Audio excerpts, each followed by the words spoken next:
Bom dia, boa tarde, boa noite aí para quem está acompanhando o nosso grupo de leitura do Capital. A gente está aqui lendo o livro 3 do Capital. Estamos no nosso 11º encontro, né? A gente começou a leitura ainda em 2023. Estamos começando agora 2024, primeiro encontro 2024, 11º encontro aí de leitura do livro 3. A gente está no capítulo 5, e dentro do capítulo 5 é economia de capital constante. Como é que é o nome do capítulo mesmo? Deixa eu ver aqui. Economia no emprego do capital constante, capítulo 5.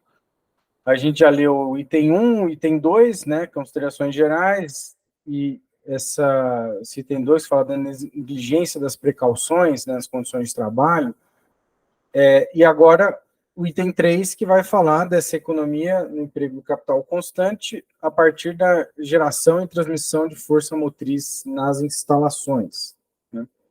Então, vou dar sequência aqui na leitura e a gente faz o nosso tradicional aí de conversar sobre o que a gente leu na sequência. Mas me interrompam aí, quando for o caso também. Bom, então, item 3, economia na geração e transmissão de força motriz em instalações.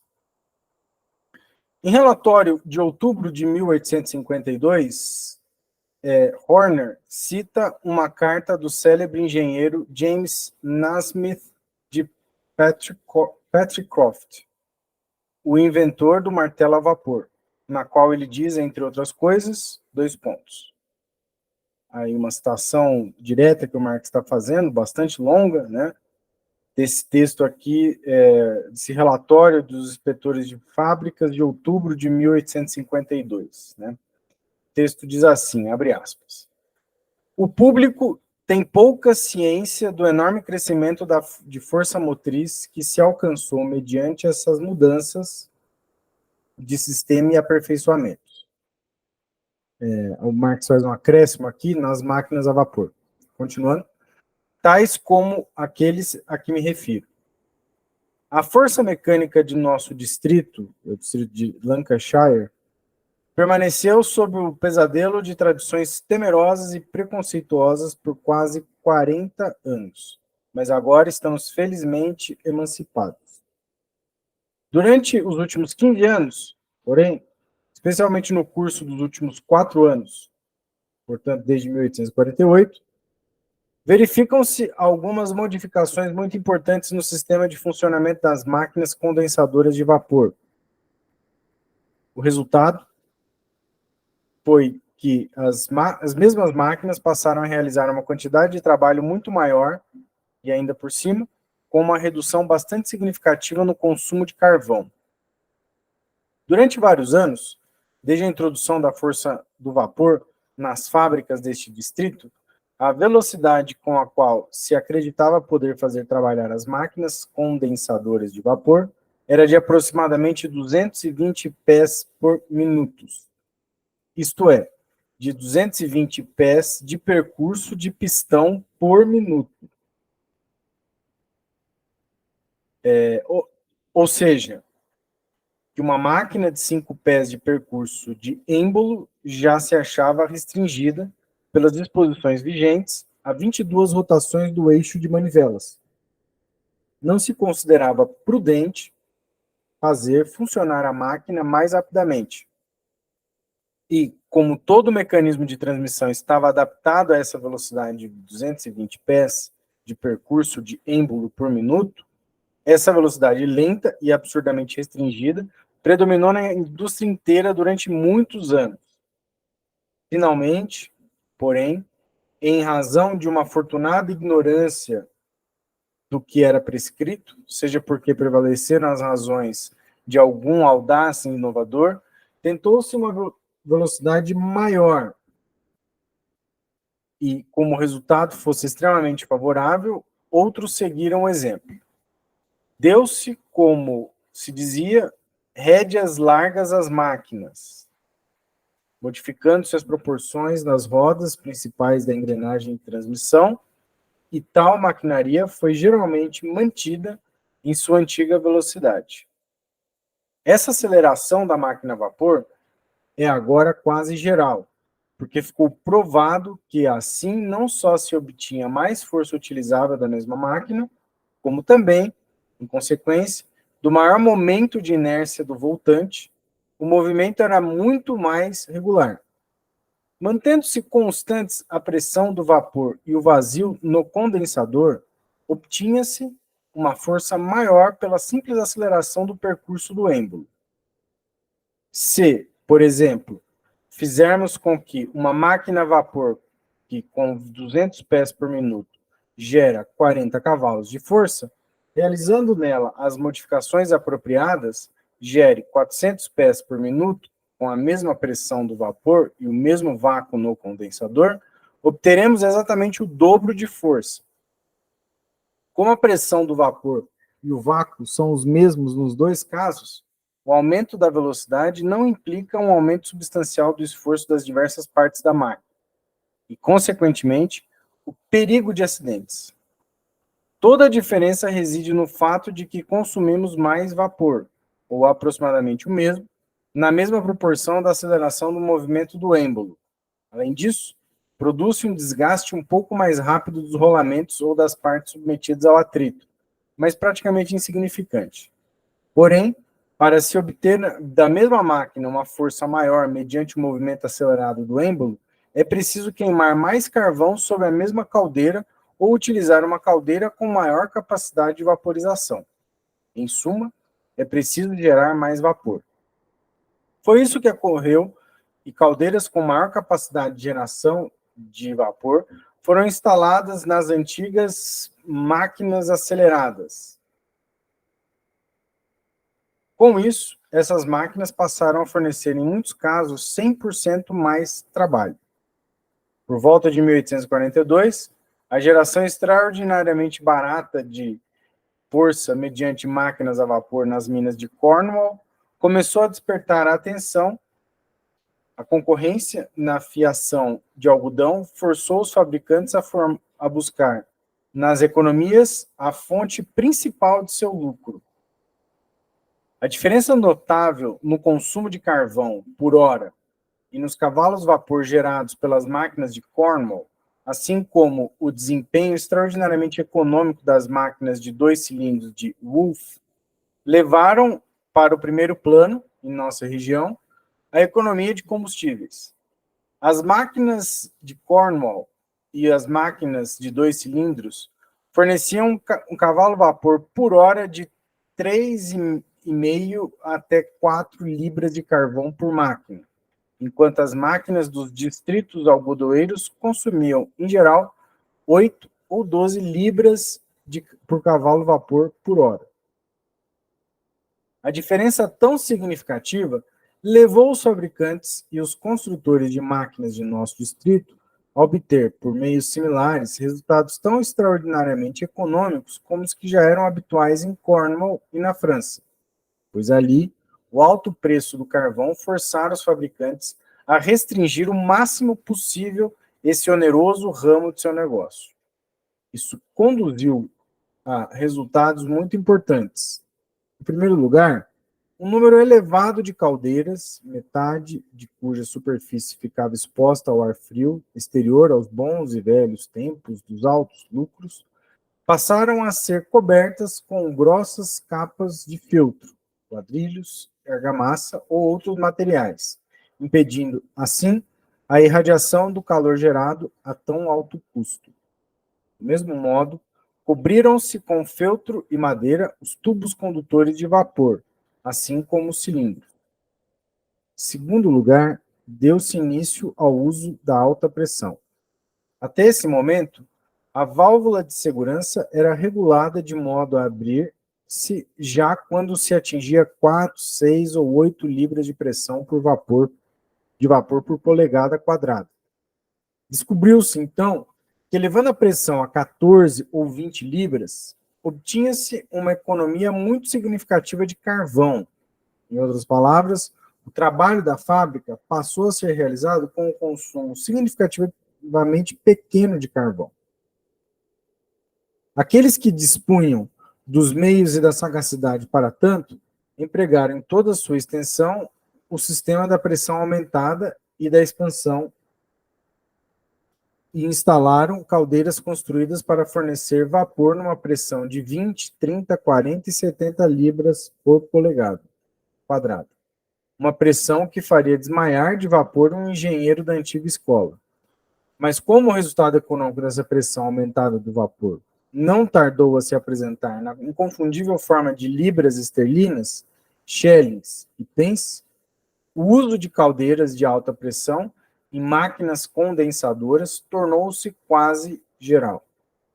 Aqueles que implementaram radicalmente a reforma empregaram as máquinas de Wolff, e isso ocorreu com a maioria das máquinas de construção recente, mais precisamente as máquinas de Wolff com 2 cilindros, num dos quais o vapor proveniente da caldeira exerce a força em virtude do excesso de pressão além da pressão atmosférica, e em seguida, em vez de escapar ao ar livre como antes, após cada percurso do êmbolo, o vapor entra num cilindro de baixa pressão de capacidade aproximadamente quádrupla.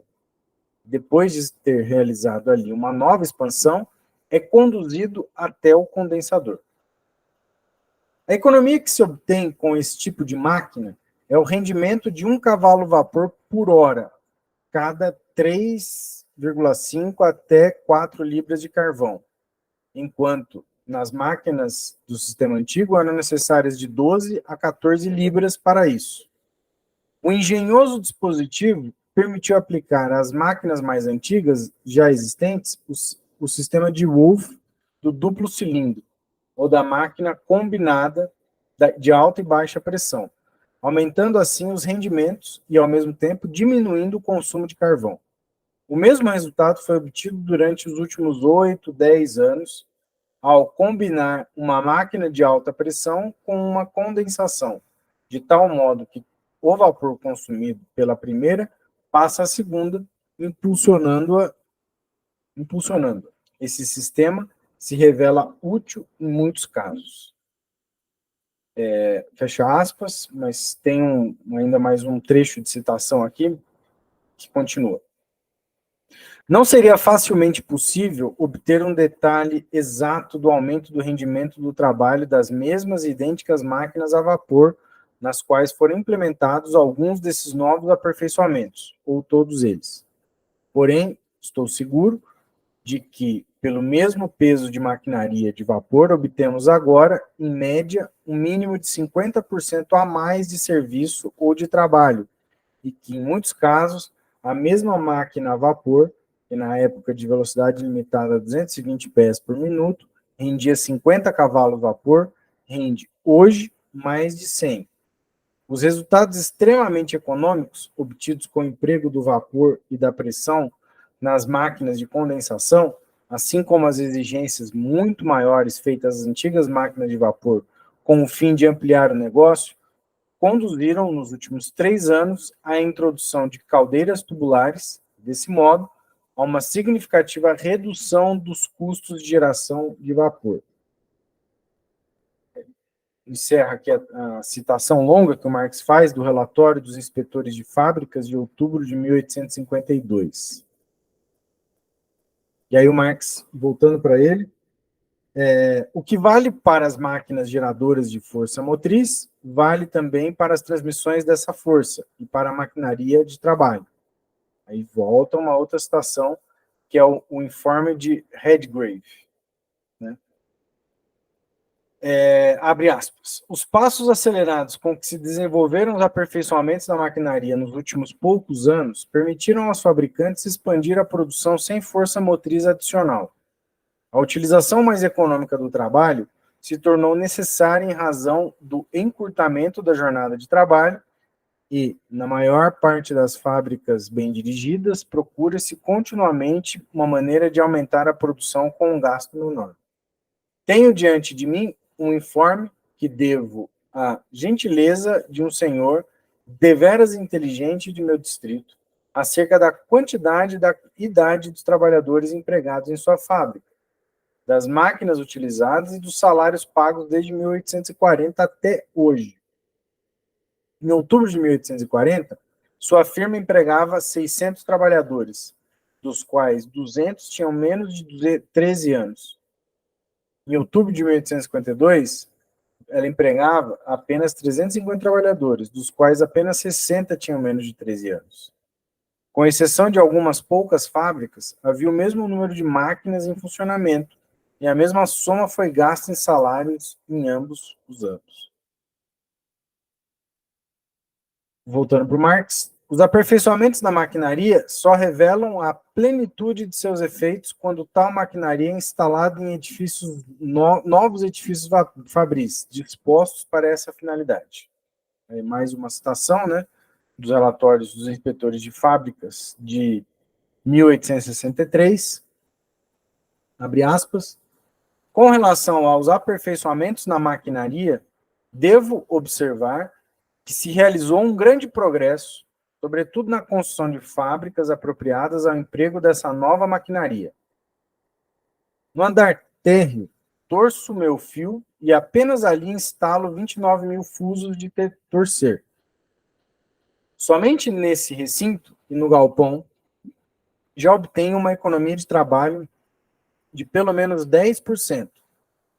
Não tanto em razão dos aperfeiçoamentos próprios do próprio sistema de torcedura, mas da concentração das máquinas sob um único comando.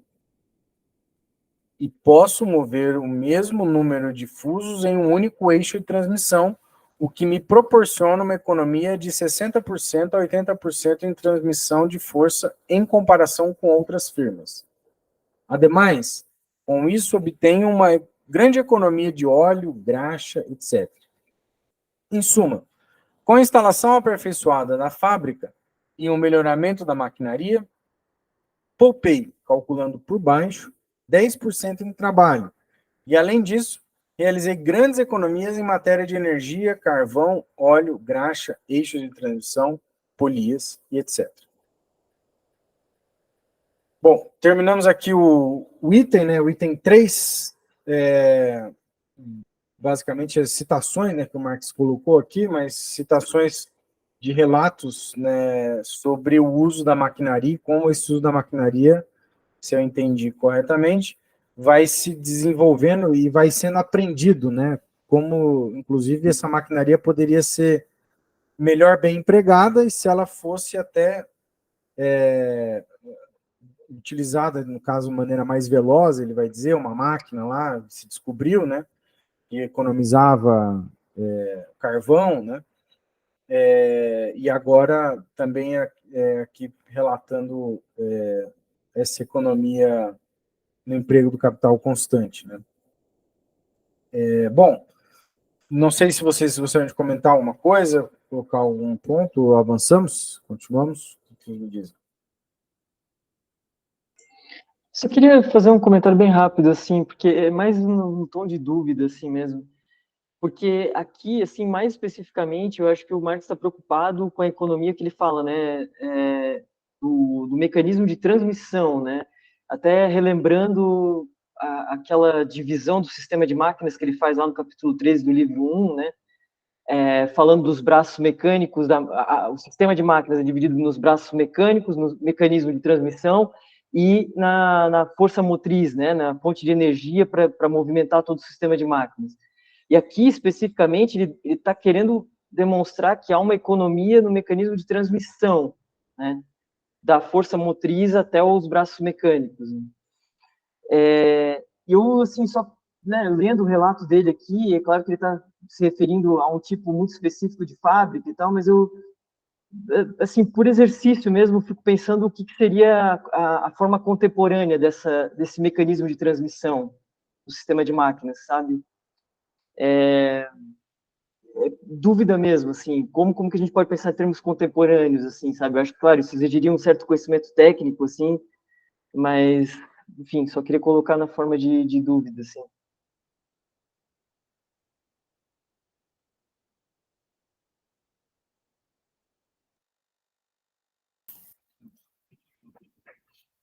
Bom,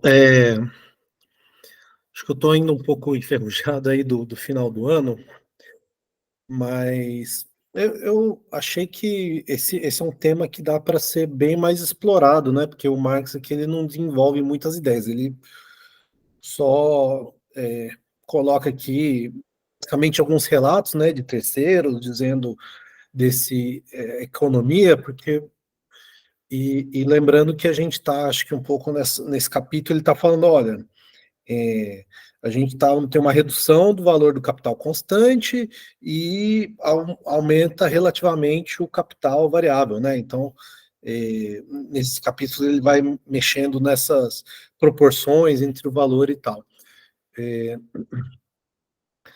Mas eu acho que aqui, né, no, no uso da energia, na questão da transmissão, do aumento da produtividade, é, acho que seria um importante conceito que acho que é lá do livro 1, se eu não estou muito enganado, que é aquela questão de revolução do valor, né? Porque esse desenvolvimento técnico, como ele falar de reduzir o consumo de carvão, aumentar a potência de trabalho, no livro 1 que tem aquele capítulo, agora eu não vou lembrar, que ele fala que antes a força humana controlava a ferramenta, e depois a máquina, a ferramenta, que dita o trabalho do rumo humano, do trabalho, né, do ritmo do trabalho humano. Eu acho que esse efeito aqui, que ele está falando como é que ele chama o nome do trabalho? Economia na geração e transmissão da força motriz, é o principal, vamos dizer assim, fonte de revolução da produtividade do trabalho, né? Porque à medida que você introduz a máquina a vapor, depois você vai ter o petróleo, né? Motores a diesel, o aumento da eficiência dos motores, isso vai revolucionar absurdamente a questão da produtividade do trabalho e mudar completamente, né, a dinâmica de acumulação, assim. Então, embora aqui ele traga uma coisa muito mais incremental, falar, reduziu 10% o consumo de trabalho, mas eu acho que esse movimento, né, da revolução da máquina, da energia, que hoje você vê, as máquinas trabalham praticamente sozinhas. Eu vi quando eu estava fazendo uma pesquisa lá para minha tese, né, que é a nossa área de energia, mas, por exemplo, eles abriram na Áustria a siderúrgica mais eficiente do mundo hoje. E ela trabalha com 70 funcionários, né? Então, pensa uma siderúrgica, né, que é uma coisa, uma fábrica muito grande, né, de né, altíssima produção, que hoje trabalha com 70 funcionários, né? Então, eu acho que essas revoluções do valor e do aumento da produtividade estão muito ligadas a essa questão da energia, da transmissão etc., que eu acho que vale a pena até retomar outras partes do Marx, que eu acho que ele se aprofunda um pouco mais nisso. E eu acho que ainda, sinceramente, eu não sei se a gente tem, tipo, tecnicamente tem tantas revoluções, né? Porque turbinas a gás, transmissão, motores a combustível, tudo isso hoje já é uma tecnologia que tem 100, 150 anos, né? Os caras estão além do estado da arte, né? Talvez o que você tenha mesmo talvez só a escala, por exemplo, chinesa, né? Porque aí é realmente eu não, né? Talvez a escala é muito grande, né? Para talvez a pergunta, tentando responder a pergunta da Raquel, né? Do que a gente tem de modernidade, acho que é só. Não sei se é tão tecnológico, não sei se estão desenvolvendo motores tão novos quanto eles estão desenvolvendo, né? Teve essa revolução da escala chinesa, né? E talvez hoje, não sei se a inteligência artificial e, e essas outras tecnologias aí de grande escala, de Big Data, atuaria nessa coisa, né, de reduzir ainda mais o consumo de capital constante. Mas, enfim, acho que é isso para falar.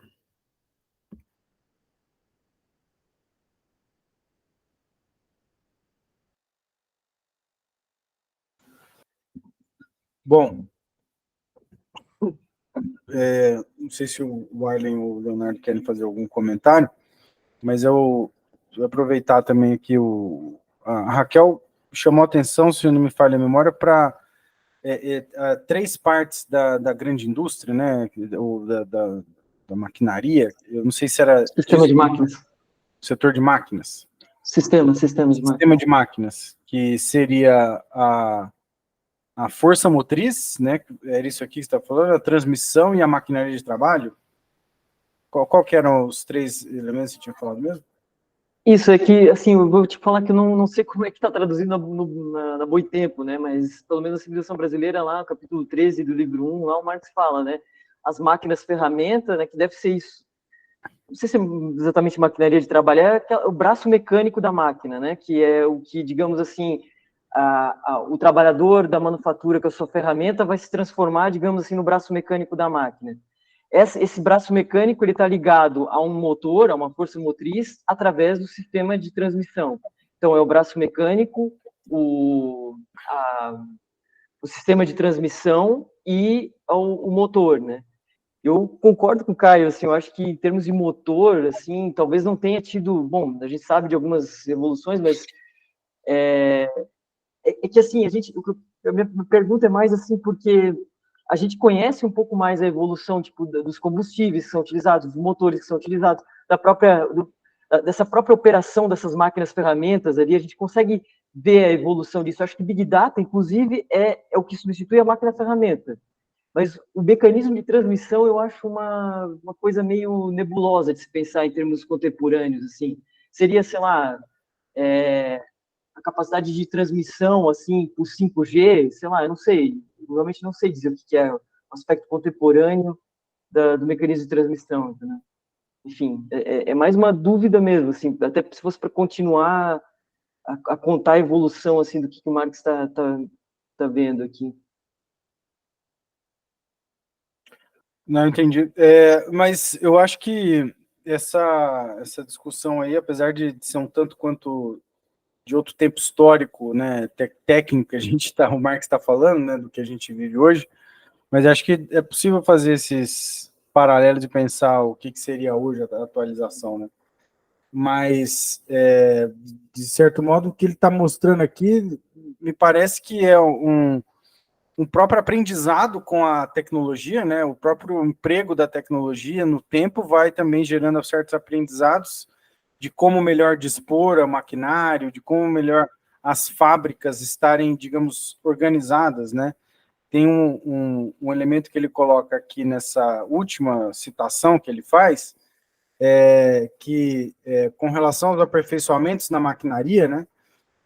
Aí ele vai chamar a atenção que quando você tem construções, fábricas, né, construídas de maneira apropriada para receber a maquinaria, né, para dispor, para lá, digamos assim, ser melhor trabalhada, né, isso também é uma coisa com o tempo, né, de início, acho que as fábricas começam como galpões que vai acumulando pessoas lá dentro, jogando pessoas lá dentro, junto com fábrica, com máquina, depois de um tempo vai se descobrindo quantas pessoas cabem num determinado recinto, né? E isso otimiza a produção.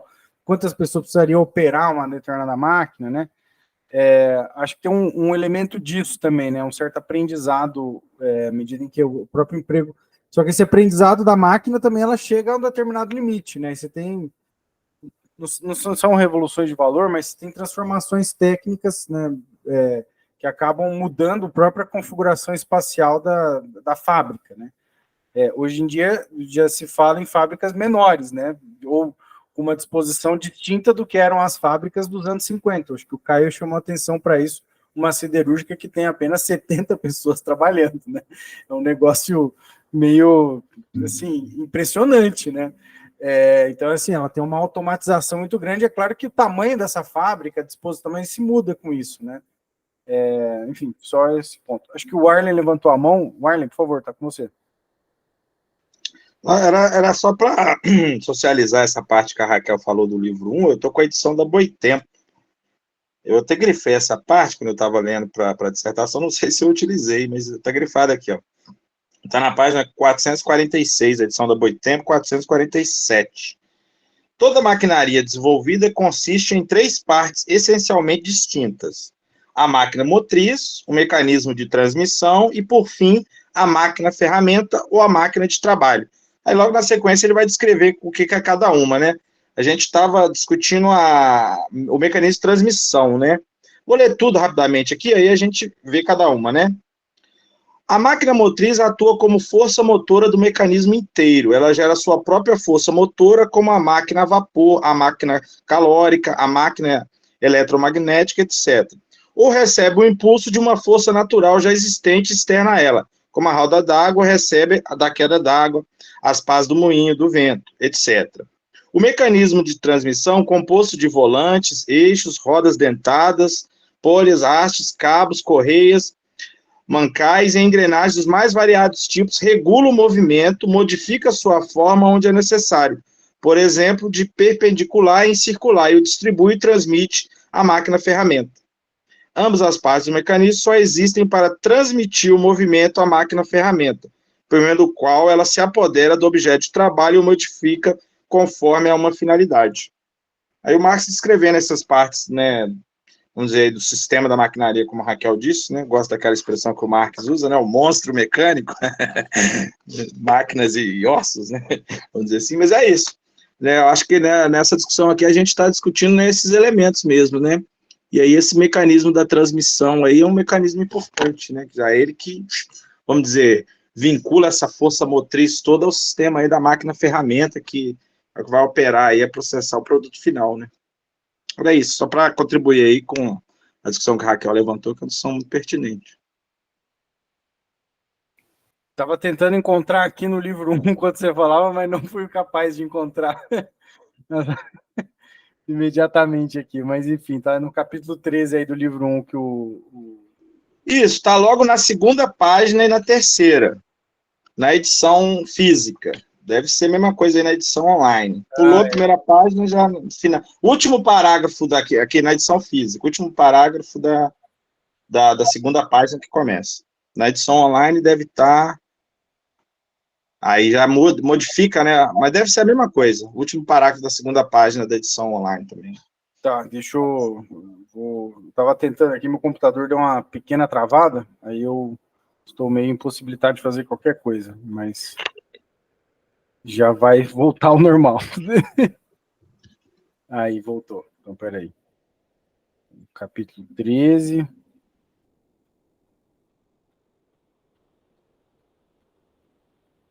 Final da primeira página. Toda a maquinaria, perfeito. Aqui, ó. Toda a maquinaria. Máquina motriz, o mecanismo de transmissão e a máquina-ferramenta ou a máquina de trabalho. A Raquel tinha levantado a dúvida do que seria o mecanismo de transmissão hoje, né? E só uma coisa, acho que vale a pena prestar atenção, assim, isso é bem curioso, eu não lembrava exatamente dessa definição ali de modificar a forma, né, ou dar uma forma para a energia produzida pelo motor, né? Então, seria essa a nossa pista, né? O que é que modifica a forma, digamos assim, da energia produzida, sei lá, pelo petróleo, vamos dizer assim, não sei, é uma pergunta complexa, acho que isso exigiria um certo conhecimento técnico também, assim, mas né, talvez o que nos cabe pensar, assim, né, em termos mais alongados, não aqui, talvez nesse encontro, mas enfim.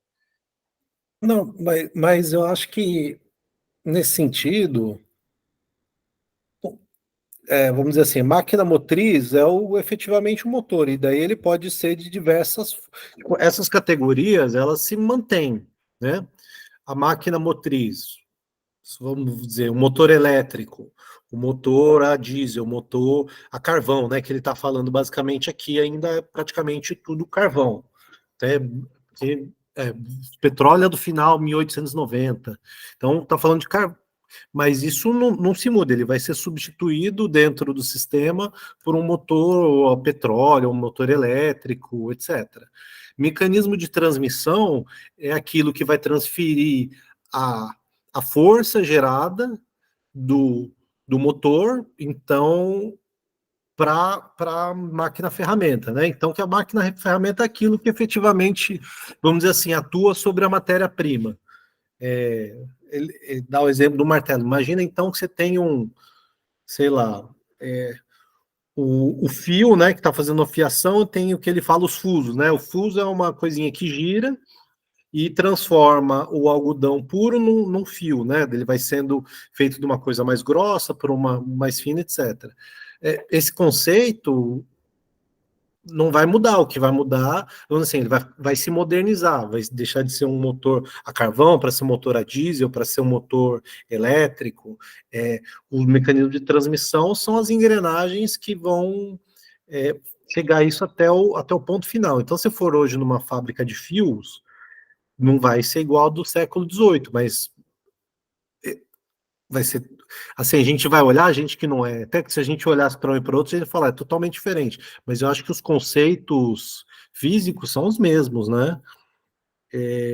E daí é o exemplo do que o Léo tinha falado da organização, né? Ela vai talvez parecer diferente, porque não precisa talvez ter um motor tão grande, mais eficiente, o mecanismo de transmissão ele não tem tanta perda na transmissão de energia, mas eu acho que essas categorias, elas, assim, não vai mudar, né, de hoje para hoje. É que eu acho que também existem outros processos produtivos que vão ser muito mais relevantes hoje, né? Por exemplo, a indústria de plástico, você vai ter a destilação do petróleo e naquilo, tipo, talvez não vai, a máquina não vai funcionar como essa, né? Porque, enfim, sei lá, mas eu acho que o ponto eu acho que são relevantes essas categorias no sentido de que para qualquer máquina ela vai funcionar mesmo. O carro vai ter essas mesmas partes, né? Enfim. Bom, acho que vamos seguir aqui nesse item 4. Vou avançar mais um pouquinho, dado temos tempo. Deixa eu ver se ele não é tão longo. Ele não é tão longo, acho que até conseguimos terminá-lo hoje. Vamos conseguir? Aí terminamos o capítulo. Então vamos lá. Aproveitamento dos resíduos da produção. Com o modo de produção capitalista, amplia-se a utilização dos resíduos da produção e do consumo. Pelos primeiros, entendemos os detritos da indústria e da agricultura. Pelos últimos, em parte, os resíduos resultantes do metabolismo natural do ser humano, e, em parte, a forma em que os objetos de consumo se encontram como resíduos após serem consumidos. Portanto, os resíduos da produção são, na indústria química, os produtos auxiliares, que se perdem na produção em pequena escala. As lascas de ferro que sobram na fabricação de máquinas e voltam a entrar como matéria-prima na produção de ferro, etc. Os resíduos do consumo são as matérias naturais expelidas pelos seres humanos, os restos de roupas em forma de retalhos, etc. Os resíduos do consumo são de máxima importância para a agricultura. No que se refere à utilização, tem-se na sociedade capitalista um desperdício colossal. Em Londres, por exemplo, com adubo produzido por 4,5 milhões de seres humanos, não ocorre a essa economia fazer nada melhor do que, com enormes custos, utilizá-lo para empestar o Tâmisa. Bom, só um parênteses, acho que o Marx não viveu para ver a despoluição do Tâmisa, né? Mas ele poderia dizer isso do Rio Tietê, em São Paulo, né? Ou de vários outros rios aí. O encarecimento das matérias-primas constitui naturalmente o estímulo ao reaproveitamento dos resíduos. Em linhas gerais, as condições desse reaproveitamento são a quantidade massiva de tais resíduos, que só resultam do trabalho em larga escala. Melhora da maquinaria, com a qual matérias que antes eram inutilizáveis em sua forma dada, recebem uma nova forma apta a servir na sua nova produção. E o progresso da ciência, especialmente da química, que descobre as propriedades úteis de tais resíduos, certamente, também na pequena agricultura praticada na escala de jardinagem, por exemplo, na Lombardia, no sul da China, no Japão, encontra-se uma grande economia desse tipo. Em geral, no entanto, nesse sistema, a produtividade da agricultura é obtida mediante um grande desperdício de força humana de trabalho, que é subtraída de outras esferas da produção. Os assim chamados resíduos desempenham um papel importante em quase toda a indústria. No relatório de fábrica de outubro de 1863, são indicados como uma das principais razões pelas quais, tanto na Inglaterra como em muitas partes da Irlanda, os arrendatários só cultivam o linho em raras ocasiões e de má vontade. Abre aspas. Essa citação direta que o Marx coloca aqui, acho que ele é desse relatório dos inspetores das fábricas de 1863, imagino, né? Então, ele diz assim, abre aspas, a grande quantidade de resíduos gerada na preparação do linho nas pequenas fábricas gramadeiras, movidas por energia hidráulica. O resíduo do algodão é relativamente pequeno, mas o do linho é muito grande.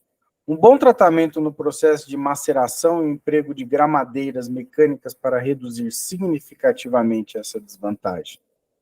Na Irlanda, o linho é gramado de forma extremamente vergonhosa, de modo que 28% a 30% são desperdiçados.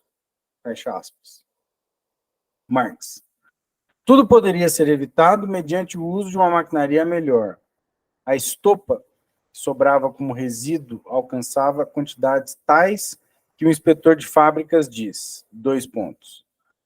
abre aspas, fui informado de que em algumas das fábricas gramadeiras na Irlanda, os trabalhadores frequentemente levavam os resíduos para casa e lá os utilizavam como combustível no fogão, apesar de ser um material muito valioso. Dos resíduos do algodão, trataremos adiante, na seção dedicada às oscilações do preço da matéria-prima. A indústria da lã foi mais astuta que a do linho.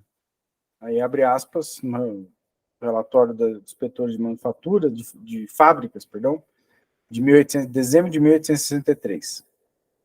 Abre aspas. Antigamente, era comum desacreditar a preparação de resíduos e farrapos de lã para uma nova elaboração, mas esse preconceito foi inteiramente deixado de lado com relação à indústria da lã artificial, que se converteu num ramo importante do distrito laneiro de Yorkshire. E não resta dúvidas de que também o negócio dos resíduos de algodão não tardará a assumir o mesmo lugar, como ramo de negócio que satisfaz uma necessidade reconhecida. Há 30 anos, os trapos de lã, isto é, os retalhos de pano de pura lã, etc., valiam, em média, 4 libras e 4 shillings a tonelada. Durante os últimos 2 anos, eles chegaram a valer 44 libras a tonelada. E a demanda cresceu a tal ponto que também se utilizam tecidos mistos de lã e algodão, uma vez que se encontraram meios para destruir o algodão sem danificar a lã. Hoje, há milhares de trabalhadores empregados na fabricação de shoddy, esse shoddy trade, que é essa lã artificial, né, no caso, com grande vantagem para o consumidor, que agora pode comprar pano em geral de boa qualidade a um preço muito baixo. A lã artificial, assim rejuvenescida, já alcançava, em final de 1862, 1/3 de todo o consumo de lã da indústria inglesa. É uma citação que o Marx faz desse relatório de outubro de 1862. A, entre aspas, grande vantagem para o também, entre aspas, consumidor consiste no fato de que suas roupas de lã necessitam de apenas 1/3 do tempo anterior para desgastar-se e 1/6 para desfiar-se. A indústria inglesa da seda trilhou o mesmo caminho descendente. De 1839 a 1862, o consumo da seda crua sofreu certa diminuição, enquanto dos resíduos da seda dobrou. Com uma maquinaria melhor, estava-se em condições de fabricar com esse material, que em outros lugares era praticamente sem valor, uma seda utilizável para muitos fins. O exemplo mais patente de aproveitamento de dejetos é dado pela indústria química. Ela consome não apenas seus próprios dejetos, na medida em que encontra para eles uma nova utilização, mas também o de outras indústrias, transformando, por exemplo, o antraceno, antes quase inútil em corantes de anilina, garancina, entre parênteses, alizarina, e ultimamente também em medicamentos. Dessa economia de resíduos da produção, mediante sua reutilização, deve-se distinguir a economia na produção de dejetos, ou seja, a máxima redução possível dos resíduos da produção, juntamente com a máxima utilização direta de todas as matérias-primas e todos os materiais auxiliares que integram a produção. A economia na produção de dejetos se deve, em parte, à qualidade da maquinaria empregada. Só uma coisinha bem rapidinho. É porque tô achando engraçado, porque isso que ele está falando de economia nos dejetos, aqui na civilização brasileira está traduzido como economia nos desperdícios. Tenho a impressão que desperdício faz um pouco mais sentido, porque ele está falando assim, tipo, é redução ao mínimo da produção de resíduos, né? Tá quase na mesma coisa, mas acho que dejeto para a gente tem uma outra conotação, assim, enfim. Só para dizer que talvez faça diferença para a compreensão.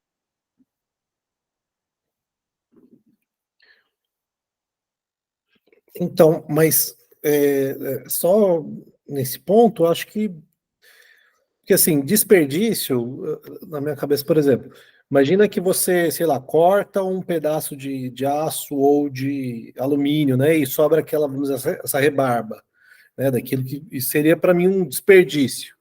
Porém, pensa num produto químico lá, sei lá, que você gera algum composto e tem um subproduto, né, um cal daquilo lá, é bem comum, assim, indústria química, por exemplo. Mas que é um dejeto, né, porque ele é um subproduto. Então, enfim, acho que pode ser,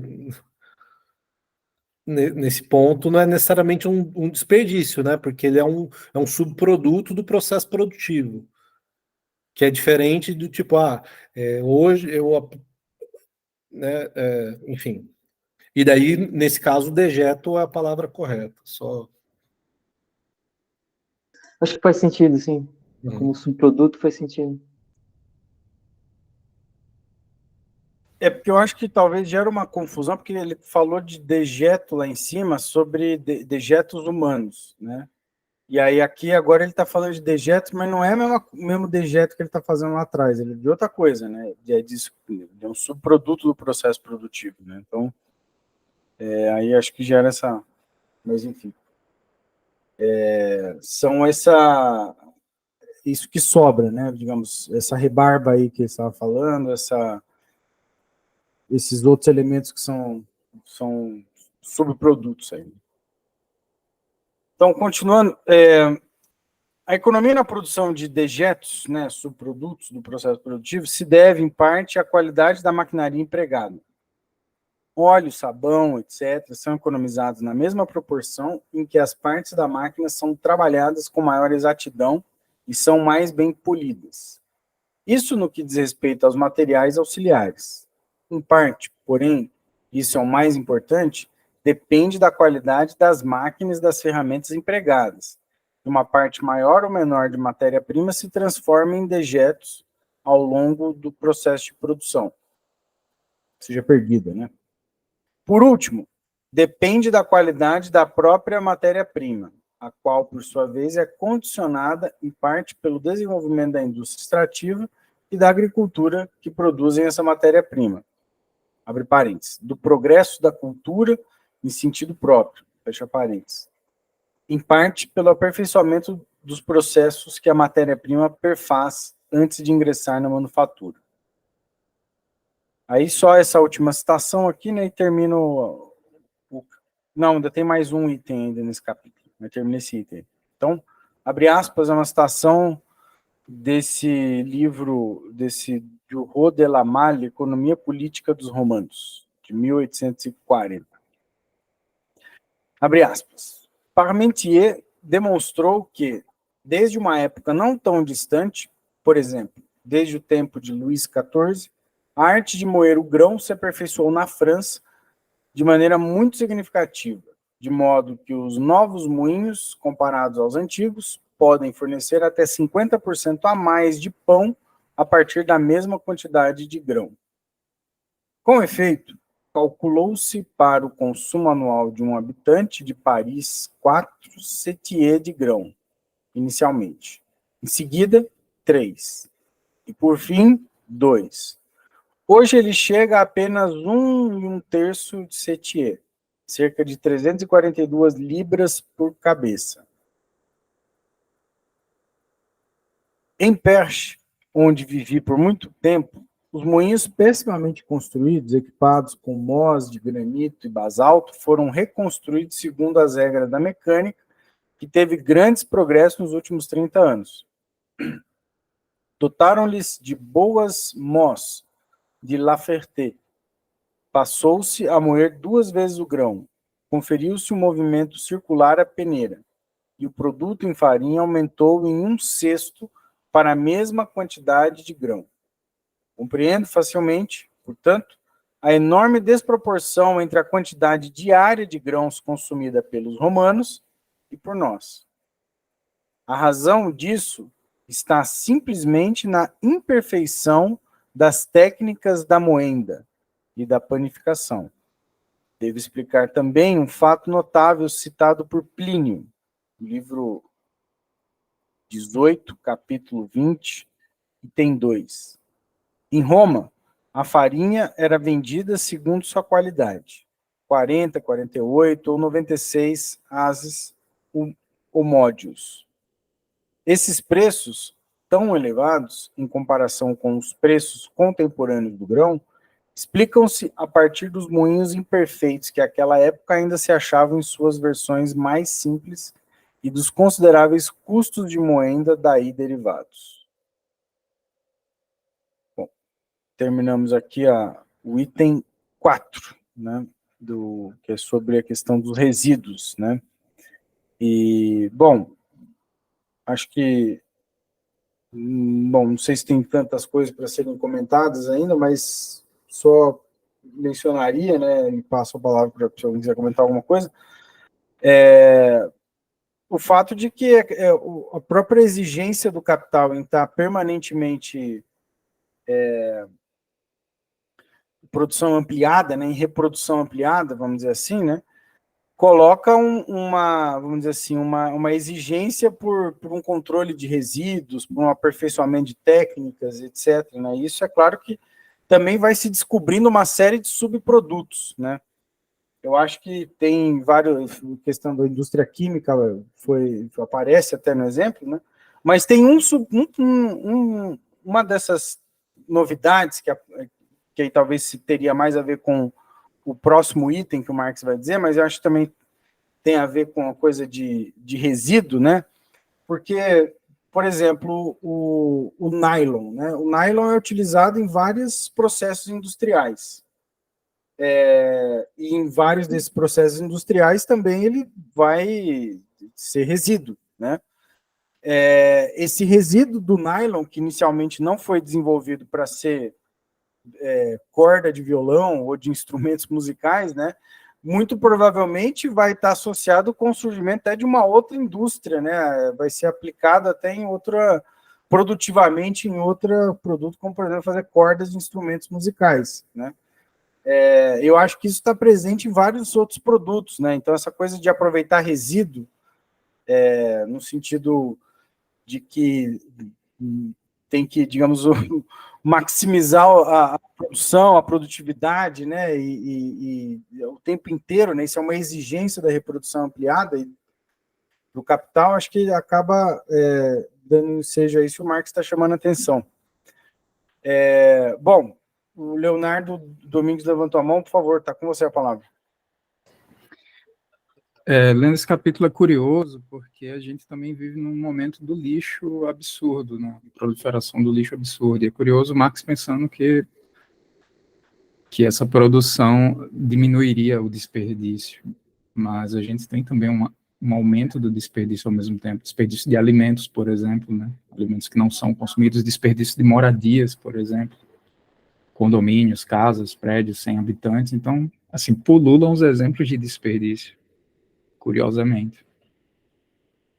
E o outro ponto, um ponto interessante desse capítulo é ele falando algo que não é novidade, né, o Marx, mas ele falando que a grande vantagem para o consumidor é o fato de que as roupas de lã necessitam de 1/3 de tempo para desgastar-se, né? Então você tem um decrescimento do valor de uso das coisas. São os pontos que chamam a atenção.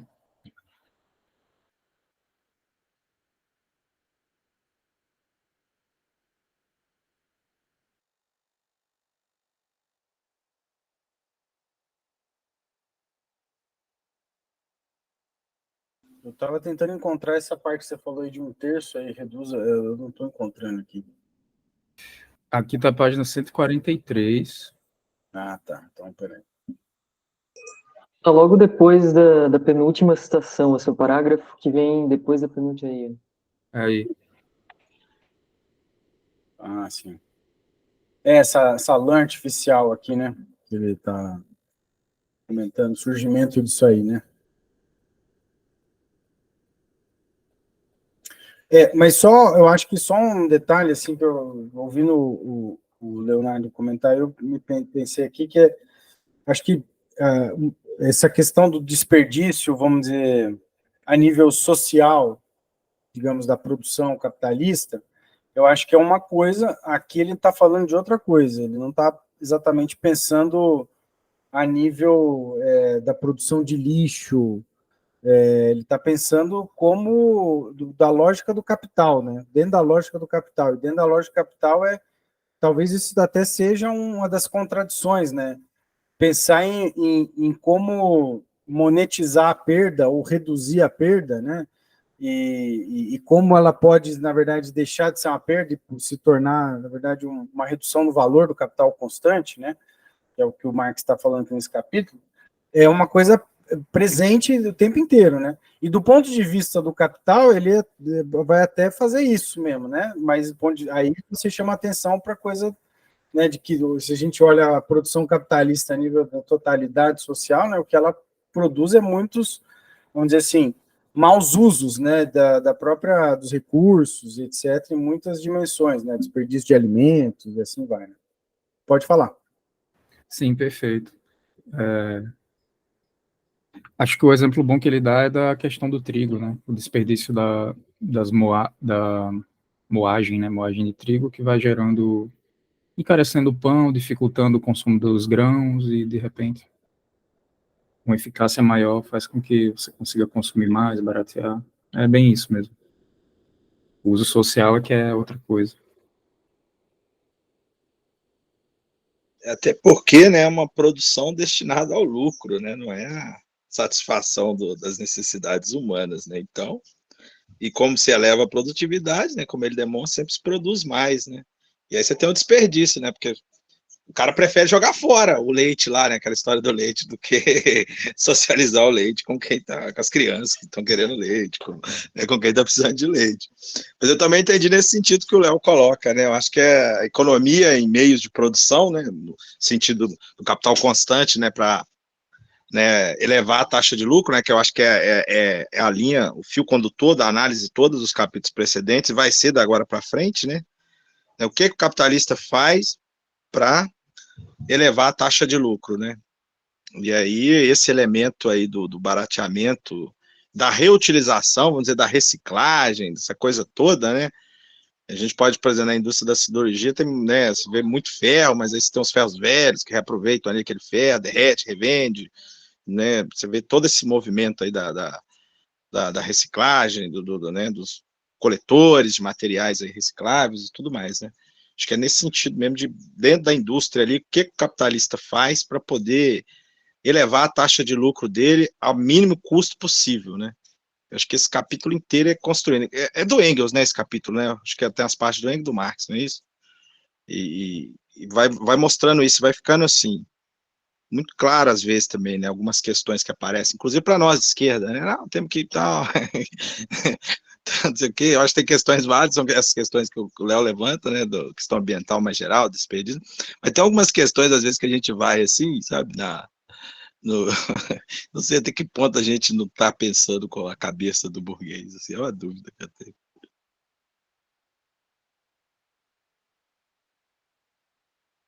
Só um último detalhe que eu me lembrei, ouvindo o Arlen, acho que é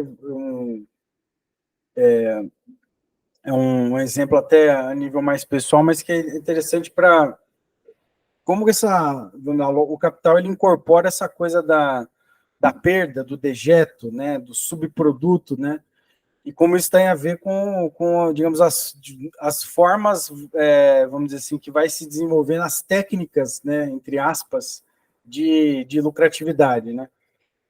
Meu pai trabalhou, assim, uma boa parte da vida dele como gerente de mercado, né, e aí uma das coisas que eu me lembro que ele já me falou, por exemplo, na parte de hortifruti de supermercado, né, frutas, folhagem, etc., a parte do mercado que tem maior percentual de perda. Isso, em geral, muitos mercados até meio que semi-terceirizam essa área, né? Na verdade, entregam para alguém que é, vamos dizer assim, um produtor, revendedor, especialista que cuida, não é nem o funcionário do mercado que opera aquele setor. Inclusive, isso aí dá para ver, se vocês olharem nos supermercados, esses maiores, assim, né? Às vezes é uns caras com outra camiseta, assim, que nem é funcionário da loja. Você pergunta um negócio, o cara fala, pô, nem sei, nem trabalho aqui, né? Justamente por quê? Porque como é um negócio de muita perda, né? Então, para o mercado, para o gerenciamento do mercado dessas grandes redes, muitas das vezes faz sentido você terceirizar a própria gestão de um setor dentro do mercado, né? Por exemplo, hortifruti. Enfim, claro que isso não é porque é melhor o serviço, ou porque tem a ver com uma questão muito simples, né? É uma forma de maximizar o lucro, minimizando um custo, né? Uma forma, vamos dizer assim, entre aspas, né? Porque empresa nenhuma maximiza seu lucro, né? Leonardo, vai lá, por favor. Tem exemplos também de como o lixo vira mercadoria. Você tem mercado agora para transformar garrafa PET, produtos PET em geral, para usinas elétricas da Europa. Isso aí o lixo virou um mercado bilionário. Só para essa coisa da reciclagem, né, como produto, assim, vocês falam, eu lembrei, estou vendo muito isso, né, porque essas grandes marcas aqui, Zara, H&M, C&A, né, que tem só vocês chamam fast fashion, né, que essas lojas, elas têm 50 coleções por ano, né, então 50 lançamentos, toda semana tem um lançamento de roupa nova, né, e eu fui... A minha esposa gosta bastante dessa coisa. Ela me ensinou para eu escolher a roupa, que você tem que olhar a etiqueta e saber qual que é o material que está feito, né? E daí eu fui comprar um casaco, agora no inverno, e você olha, é tudo reciclado, né? O material é assim, 40% lã reciclada, 50% polietileno reciclado, etc e tal. Então, todas essas grandes... É muito difícil você achar uma roupa hoje numa dessas lojas que seja de um tecido como lã ou algodão e que não seja reciclado, né? Só que, ao mesmo tempo, eles estão lançando produtos assim toda semana e você consome localmente, né? Porque não dura nada as roupas, e, enfim. É um exemplo muito concreto do que a gente desses exemplos que a gente está vendo aí, né? E produz muito mais lixo, obviamente, né? Porque mesmo que eles reciclem isso, o volume é tão absurdo que, né, gera muito mais lixo. De roupa também que é de muita má qualidade.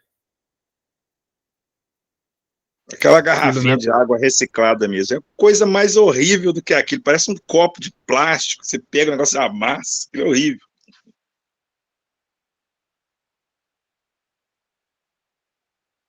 É aquilo, né? A produtividade às vezes aumenta acima da demanda, aí tem que forçar a demanda. Bom, vamos ficar por aqui então. Aí semana que vem a gente continua do item 5. Ainda não terminamos o capítulo 5, mas começaremos do começo, né? Item 5. Semana que vem a gente continua. Beleza?